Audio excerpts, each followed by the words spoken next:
Hey everyone. So I wanted to kind of go over a little bit more that realtors do, or maybe even more specifically, something that I do. I don't know that all realtors do this. But I just got done with a listing appointment. So to backtrack a little bit, what this is that this customer was a customer of mine way back in the day, like probably back in 2010, 2011-ish. And I sold her and her husband a vacant piece of land that they did eventually resell during a brief time where I was not in real estate. There's a couple of years there.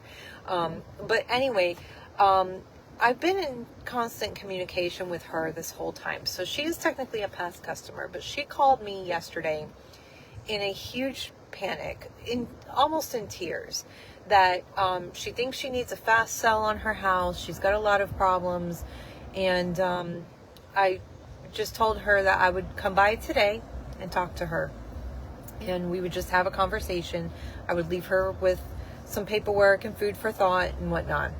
Last night when I got home, I went ahead, did a market analysis on her house for a quick sale, things like that. She has a super small house. It's very cute, but it's very unique, things like that. But needless to say, I went and met with her. And I brought all the paperwork if she had decided to sell. But one of my questions is with people of her age. Now, she has lost her husband. Her husband passed away 3 years ago.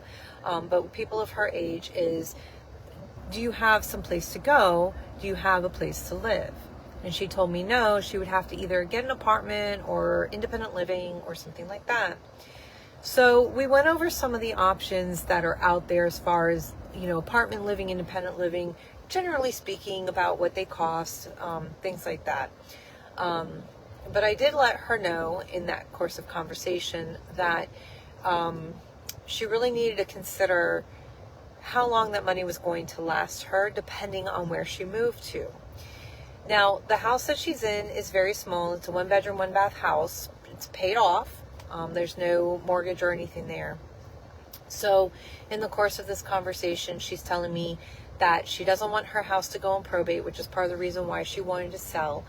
She doesn't have any real family that she would want to have her assets or have control of her assets at this time. So I gave her a couple of other options, which the other two options basically were not to sell. And so it sounds to me, after talking to her, that she is electing a path not to sell because she has very minimal bills where she's at currently. The house is a house that she's known. She's comfortable with the house and everything like that. So with all that being said, as a realtor, it's not just my job to sell your house or sell a house to you. Sometimes my better job is to give you the advice so you can make those decisions that are sometimes not to my interest, but to the interest of my customer. So just know that when you're working with an agent, especially if you're working with me, but any agent for that matter, they should really be in a way, a trusted advisor to help guide you to the best decision for you, and not necessarily just the best decision for the market. So I just kind of wanted to get that off my chest a little bit and let you know that sometimes as a realtor, our job is not to sell your house, it's to help you stay in your house. So take care, everybody. Have a good day.